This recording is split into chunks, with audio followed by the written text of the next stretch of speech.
안녕하세요. 저는 평범한 회사에 다니고 있는 30대 중반의 여자입니다. 다름이 아니라 어이없는 남친과 그 부모님 때문에 이렇게 글을 적습니다. 제 남친은 저와 동갑인데 서로를 결혼 상대로 생각하고 있다고 생각했어요.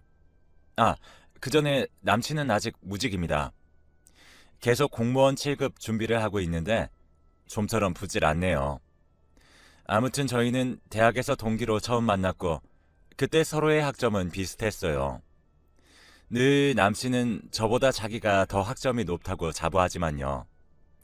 어쨌든 남친이 군대에 가 있는 동안 저는 정말 열심히 취직 준비를 했답니다. 제 눈만큼 높은 회사는 아니더라도 일단 돈을 벌고 생활비 문제에 많이 부딪혔기 때문에 저는 무엇보다 취직이 우선이었거든요. 그래서 그 어렵다는 취직에 결국 성공했죠. 졸업하자마자 취직해 어느덧 회사 생활을 한 지 10년이나 흘렀네요. 그동안 남친은 눈을 낮추지 못했는데 계속 제 회사를 험담하고 결국 오랜 시간 동안 취직을 하지 못했습니다. 남친이 대학을 졸업하고 몇 년은 부모님 집에서 얹혀 살다가 부모님들께서 답답하셨는지 독립을 시키셨어요. 그래서 저는 알바 한 번 하지 않는 남친을 데리고 거의 5년을 같이 살고 있습니다. 그동안 생활비는 당연히 제가 냈고 갖고 싶은 거, 먹고 싶은 거 전부 부족하지 않게 해줬어요. 그리고 무엇보다 남자친구 기를 죽일까 항상 응원해줬고 예민한 시기에도 제가 많이 받아줬습니다. 저는 이제 더 좋은 회사로 스카우트 제의를 받아 이직을 준비하는 중인데 그런 저를 보고 남친은 질투를 했습니다. 말로 하지는 않지만 대기업도 아닌데 무슨 이직이냐며 매일 구박을 하네요. 어느덧 나이도 30 중반인데 저는 그와 결혼을 생각 중이지만 아무래도 남친은 모아둔 돈이 한 푼도 없으니 결혼은 꿈도 못 꾸죠. 그럼 공부를 열심히 해서 공무원 시험에 붙으면 좋겠지만 매일 핸드폰만 쳐다보고 제게 돈을 받아 PC방을 가거나 그리고 친구들과 술을 마시러 다닙니다. 정말 일주일에 한 번 책상에 엉덩이를 붙일까 말까 해요. 가끔은 제가 엄마도 아닌데 이렇게까지 해야 하나 싶은 생각이 들다가도 오래 만난 정 때문인지 이렇게 저렇게 살고 있네요. 그래도 항상 공무원에 붙으면 제게 주고 싶은 것을 전부 해주겠다는 이쁜 말을 하고 미워도 미워할 수 없는 남친입니다. 그러다 어느 날부터는 너무너무 예민하게 구는 겁니다. 저는 무슨 일이 있었냐고 물어보기도 하고 시험이 가까워져서 그런가 생각이 들기도 했지만 제가 무슨 감정 쓰레기통이 된 것처럼 저를 무시하더라고요. 저는 회사에서 힘들게 일해서 집에 돌아오면 남자친구한테 청소는 물론 빨래도 바라지 않습니다. 그치만 자기가 먹은 설거지 정도는 할 수 있는 거 아닌가요? 아침 저녁으로 먹은 설거지들이 쌓여 있고 집도 엉망진창이에요. 저는 힘들게 집으로 와서 또 한 번 집안일을 하죠. 그리고 밥을 차리고 함께 밥을 먹고 또 제가 설거지를 합니다. 그래요. 그럴 수도 있다고 치고 100번 양보할 수는 있습니다. 그런데 최근에 남자친구가 밖에 나가는 날이 잦아지기 시작했는데 저는 공부해야 될 사람이 매일같이 나가고 제 돈을 받아가고 하는 모습들이 되게 미웠어요. 그래서 나가지 말라고 말해봤지만 저는 되려 욕만 먹었습니다. 계속 돈을 받아가는 횟수와 액수도 점점 늘어났고 저는 이상하다고 생각했어요. 그리고 하다못해 제 명품 가방이나 화장품들도 하나씩 없어지는 걸 느꼈습니다. 저는 남친이 제 물건을 팔아서 놀러 다닌다고 확신을 했고 결국 남친에게 물어보니 모르는 일이라며 모른 척 시치미를 뚝 떼더라고요. 그래서 저는 일을 갈다 점심시간에 한번 집에 몰래 왔던 적이 있었습니다. 그런데 정말 충격적인 모습을 보고 말았어요. 문을 벌컥 열었는데 후다닥 뭔가 화장실로 지나갔고 남자친구가 누워있는 침대를 바라보니까 여자 옷과 남친의 옷들 그리고 이불 속에 있는 남친도 옷을 안 입고 있는 겁니다. 정말 이게 무슨 상황인가 싶어서 벙 쪄 있었죠. 어떻게 내 집에서 이런 짓을 할 수 있는지 정말 소름이 돋고 야만적이라고 생각했어요. 오히려 남친은 제게 왜 말도 없이 집에 오냐고 화내고 소리를 질러댔고, 저는 내가 내 집에 마음대로 오지도 못하냐고 같이 화를 낸 후 화장실로 가 문을 두드렸습니다. 남친은 저를 필사적으로 말렸는데 정말 그 모습조차 정떨어지고 싫더라고요. 그 여자는 화장실 문을 잠궈서 끝내 제 발로 나오지 않았고, 저는 남자친구에게 집안의 물건들을 던지면서 당장 내 집에서 나가라고 했습니다. 남자친구는 그제서야 울먹이며 제게 빌더군요.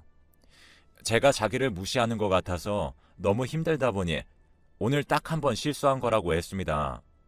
저는 이 상황들이 너무나 어이없어서 웃겼고, 무릎 꿇고 빌고 있는 남자친구와 또 화장실에서 나오지도 나가지도 못한 채 꼼짝없이 갇혀버린 여자까지 너무 이 상황이 우스꽝스럽더라고요. 저는 그냥 다 필요 없고 그 여자에게도 아무런 책임도 묻지 않을 테니 그냥 옷 챙겨서 나가라고 했습니다. 그저 제 남친이 미친놈이라 일이 이렇게 되었다고, 그러니 여자는 수건으로 몸을 가린 채 쭈뼛쭈뼛 화장실에서 나왔죠. 얼굴을 보니 저보다 한참은 어려 보였고 주섬주섬 옷을 챙겨 입고 나가려고 하는데 갑자기 제 명품 가방이랑 화장품을 저 여자가 아무렇지 않게 집어서 가져가는 겁니다. 그래서 저는 너무 놀라서 그거 왜 가져가냐고, 남의 물건 훔치는 거냐면서 들어오라고 했습니다. 그런데 남친이 갑자기 쟤는 아무 잘못이 없다며 자기가 다 변상한다고 하는 게 아니겠어요. 내 돈이나 빌려 쓰고 사는 놈이. 그래서 저는 너 당장 100만 원은 있냐? 100만 원이 뭐냐? 가방하고 화장품 합치면 최소 500이라고 말하니 쥐 죽은 듯 조용하더라고요. 그래서 여자애한테 이때까지 없어진 화장품이랑 명품들 다시 다 갖다 놓으라고 했습니다. 그러니 질질 울면서 죄송하다고 지금 이거 말고는 전부 팔아버렸답니다. 제 남친이 선물로 준 거라 정말로 제 거인 줄 몰랐다네요. 정말 미치고 팔짝 뛸 상황이었어요. 방금 전까지 서로 좋다고 침대에 있던 인간들이 서로를 탓하면서 싸우는 꼴을 보고 있는데 너무 한심하더라고요. 남자친구한테 제 통장으로 500만 원 보내고 다시는 보지 말자고 했습니다. 그런데 자기가 가진 돈이 500만 원이 없다고 하는데 당연한 이야기였어요. 그러자 남친은 제게 우리 결혼할 사이 아니었냐며 어처구니 없는 이야기를 하기 시작하였죠. 저는 어이가 없어서 그냥 여자는 꺼지라고 했습니다. 여자가 간 후 남친은 제게 울며 불며 미안하다면서 돈이야 부모님께 말해서 어떻게든 변상할 수 있지만 저랑은 죽어도 헤어질 수가 없다고 하더라고요. 이제 곧 결혼을 할 사이인데 어떻게 이렇게 쉽게 헤어지냐며 정말 실수였고 한 번만 봐달라고 하더라고요. 그 말을 제가 믿어야 하는 상황입니까? 저는 그래도 너무나 사랑했고 오래 만났던 남자라 정이란 정은 다 들었는데 이제 와서 다른 여자한테 한눈이나 파는 사람이라고 생각하니 눈이 돌아버려서 그날 남친을 정말 많이 팼습니다. 남친 꼴은 엉망이 되었고 저는 그대로 그냥 나가라고 했더니 주섬주섬 옷을 입고는 나가더라고요. 저는 그 엉망인 집에 혼자 남았습니다. 내가 이제껏 이런 남자를 사랑했고 이런 광경을 보고도 바로 내치지 못하고 눈물이나 흘리는 제가 너무 한심했습니다. 그렇게 한참이 흘러 밤에 남친 부모님께 연락이 오시더라고요. 아무래도 거머리 같은 아들 어떻게든 지금까지 먹여 살린 것도 저니까 제게 사과를 하려고 연락한 줄 알았어요. 그래서 전화를 받았더니 다짜고짜 제게 소리를 치면서 자기 아들 얼굴이 이게 뭐냐며 소리를 지르는 게 아니겠어요.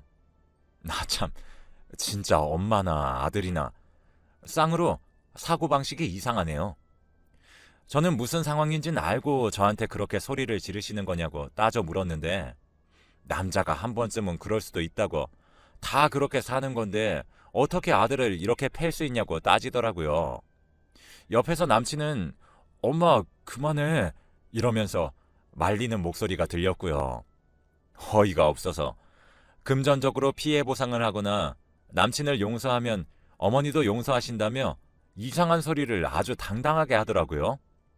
그래서 저는 제 명품 가방과 화장품도 저놈이 다 다른 여자 줘버렸다고 말했고 피해 보상금도 그것보다는 적을 거라고 그냥 퉁치고 똥 밟았다 생각할 거니까 다시는 보지 말자고 말했습니다. 그러고 전화를 일방적으로 끊고 나서 미친 듯이 전화벨이 울렸지만 받지 않았어요. 그래도 그렇게 시원하게 말을 하니 후련했습니다. 정이 다 떨어져 혼자 있어도 쓸쓸하지 않았어요. 그대로 저는 남친의 짐을 싸기 시작했어요. 공무원 문제집들도 전부 거의 새 거더라고요. 쳐다보지도 않았나 봐요. 다 제가 사준 것들이지만 꼴도 보기 싫으니 바로 택배로 보낸 후 그날은 후련하게 맥주 한잔하고 잠에 들었네요. 그런데 문제는 지금부터입니다. 얼마 전까지만 해도 저한테 화를 내시던 남친의 어머니가 저를 찾아와서는 반찬을 주시더라고요. 저는 갑자기 돌변한 어머니의 태도에 당황스러워서 필요 없다고 했지만 계속해서 저희 집에 찾아와 저를 힘들게 했습니다. 그래서 제가 제발 집에 찾아오지 말라고 집 앞 카페에서 만나자고 어머니께 말한 뒤에 카페에 나갔는데 남친이 서 있었어요. 카페 안에 들어가지도 않고 밖에 서서 기다리고 있더라고요. 그때 카페에서 남친의 어머니가 나와서 남친 옆에 섰고 어릴 적 아이가 사고치고 부모가 사건을 덮으려 노력하는 모습처럼 남친 어머니께서 남친을 툭툭 치더라고요. 그러더니 입을 떼서 하는 말이 미안해도 아니고 용서해줘도 아니었습니다. 우리 결혼할 거였으니 집은 내가 해올 테니까 우리 처음부터 다시 시작하자. 어이가 너무 없었습니다. 근데 그 꼴이 너무 웃겨서 너 집 없잖아 라고 하니 어머니가 또 한 번 남친을 툭 칩니다. 그러니 남친이 왜? 우리 엄마 집 있잖아. 거기서 엄마가 같이 살게 해준대. 나중에 우리 결혼하면 준대. 그러더라고요. 그래서 그럼 그 집에 우리가 살고 어머니가 밖에 나가서 살면서 고생하시면 좋겠니? 라며 제가 물었습니다. 그러니 어머니가 버럭 화를 내시면서 자기가 나가기는 왜 나가냐며 같이 살 거라는데 정말 엄마랑 아들 둘 다 쌍으로 머리가 어떻게 된 줄 알았습니다. 원래부터 좀 이상하다고 생각은 했지만 이 정도일 줄은 상상도 못했거든요. 결혼 전에 남친이 바람을 펴서 다행이라고 생각했죠. 그래서 저는 너랑 결혼은 꿈에도 없고 제발 찾아오지 말라고 똑똑히 말했습니다. 그러니 어머니가 당연히 참으실 분이 아니죠. 이 정도 했으면 충분히 했지 않냐. 아들이 요새 밥도 안 먹고 잠꼬대도 제 이름만 그렇게 부른다고 그냥 눈 딱 한 번 감고 용서하고 같이 살아 라고 하였죠. 정말 도대체 이 굴레를 어떻게 벗어날 수 있을까요? 그런 거 있잖아요. 말이 안 통해서 계속 같은 이야기만 반복하게 되는 거. 그래서 요새 이직 때문에 피곤하고 이렇게 말장난할 시간도 없다고 얘기한 후 앞으로 집에 찾아오지 말라는 말을 하고는 도망치듯 자리를 떴습니다. 그래요. 저 아니면 누가 남친을 걷어주겠어요. 어머니는 그렇게 생각하면서 저를 붙잡으시려고 하시는 거겠죠. 그 이후로 이상하게도 잠잠했습니다. 저도 그렇게 회사를 이직했고 그 김에 그 찝찝했던 원래 살던 그 집에서도 이사를 했습니다. 남친은 매일 연락이 와서는 어디 있냐고 제게 물었고 저는 답장하지도 않았는데도 정말 끈질겼어요. 그렇게 연락도 점점 뜸해지고 저도 새롭게 인생을 살다가 회사에서 서로 관심을 가지게 된 선배가 생겼고 그렇게 저희 둘의 사이는 점점 발전했습니다. 사귀는 사이는 아니었지만 행복했어요. 이런 게 연애인가 라는 생각이 들기도 했고 저에게 너무나도 잘해주는 선배 덕분에 그 전 남친은 꿈에도 까먹은 채 살고 있었는데 예전에 해외 배송시켰던 물건이 이전 집으로 배달이 됐다는 사실을 알고 선배의 차를 탄 후 예전에 살던 동네로 갔습니다. 그런데 거기서 딱 전 남친과 마주한 게 아니겠어요. 선배와 저는 택배물을 찾고 제가 알고 있는 근처 맛집으로 갔는데 어떻게 저희를 봤는지 저를 딱 보고는 전 남친은 바로 가게로 들어왔습니다. 그러고는 선배 멱살을 잡고는 이 새끼 누구냐며 욕이란 욕을 해대길래 저는 말리다 바닥으로 고꾸라졌네요. 선배는 전 남친을 뿌리치고는 저를 부축했습니다. 전 남친은 혼자 분에 못 이겨 어딜 손대냐며 씩씩거렸고, 이 나이에 이런 일이 생긴 게 너무 부끄럽고 한심했고, 그 뒤로 전 남친은 네가 날 버리니까 일단 삼류랑 만나고 있지 라고 소리를 지르더라고요. 그렇게 손님들과 사장님 모두 저희를 말렸고, 선배에게 이런 모습을 보인 게 너무 창피했습니다. 그리고 이런 놈을 뭐가 좋다고 만난 제가 너무 미웠고, 선배의 차에 타고 집에 데려다주는 길에 선배가 무슨 일이냐 묻자 저는 예전에 있었던 일들을 얘기했습니다. 분명 전 남친에게 미련이 남은 것은 아니었는데 눈물을 흘리면서 말하니 선배는 저를 살며시 안아주고 앞으로는 그런 일 생기지 않게 해주겠다고 제게 사귀자고 고백을 했습니다. 정말 믿을 수가 없었어요. 이런 제 모습을 보고도 제게 고백을 하는 선배에게 한 번 더 감동받았습니다. 저는 그렇게 집에 도착했고 선배도 저를 태워다 주고는 집으로 갔습니다. 정말 오늘 식당에 있었던 일은 생각도 나지 않고 심장이 두근거리기만 했네요. 그런데 그때 누가 저희 집 초인종을 누르는 겁니다. 저는 혹시나 선배가 제게 할 말이 남았는 줄 알고 문을 살며시 열었습니다. 그런데 전 남친이 문 앞에 서 있었고 제가 소리를 지를 새도 없이 전 남친은 저를 밀치고 집 안으로 밀고 들어왔어요. 저는 나가라고 경찰에 신고하겠다고 말했고 전 남친은 바로 무릎을 꿇고는 자기가 정말 잘못했다며 정말 많이 뉘우쳤고 다시는 저에게 무례하게 굴지 않겠다고 용서를 빌더라고요. 시간이 지나서 그런지 그 모습이 괜히 측은해 보이더라고요. 자기는 정말로 제가 없으면 안 된다며 정말 힘들어서 죽어버릴 것 같다고 울었습니다. 그때 이상하게도 선배 생각이 나지 않고 전 남친이 너무 불쌍해 보이는 거예요. 정말로 그날 하루의 실수였을까 생각이 들며 저도 너무 속상해서 소리내며 엉엉 울었습니다. 그렇다고 해서 전 남친을 받아준 건 아니었습니다. 일단 달래서 집으로 보냈고 이런 마음으로 선배와 만남을 이어가는 것은 아니라고 생각이 들어 선배에게 미안하지만 만나지 못할 것 같다고 말했죠. 저도 이제 정말 결혼할 나이라 이런 시기를 보내는 게 말도 안 됐지만 제게 확신이 없어서 그렇게 할 수밖에 없었어요. 그리고 다음날 전 남친과 감정적이지 않은 상태로 다시 한번 이야기를 해야 될 것 같아서 독서실 근처의 카페에서 기다리고 있었습니다. 그런데 제 자취방에서 본 여자애와 손을 잡고 걸어 나오더라고요. 그걸 보고 이놈은 진짜 미친놈이구나 라고 생각하며 이런 놈을 용서해볼까 생각한 제 자신이 너무 한심하더라고요. 저는 바로 나와 제 집으로 향했고 그날 저녁 전 남친은 다시 저희 집 앞으로 찾아오길래 저는 전에 그 여자애와 그런 사이인 거 다 봤으니까 이제 제발 매달리지 말고 너 하고 싶은 대로 살라고 소리쳤습니다. 분명 저를 찾아가라 시킨 것도 어머니가 시킨 짓일 테니까요. 전 남친은 처음에는 아니라고 하더니 자기는 직업도 없고 돈도 없는데 점점 능력이 있어지고 돈 있는 제가 부러웠다네요. 그리고 자기와 비슷하지만 자기를 인정해주는 그 어린 여자애가 좋았다고 합니다.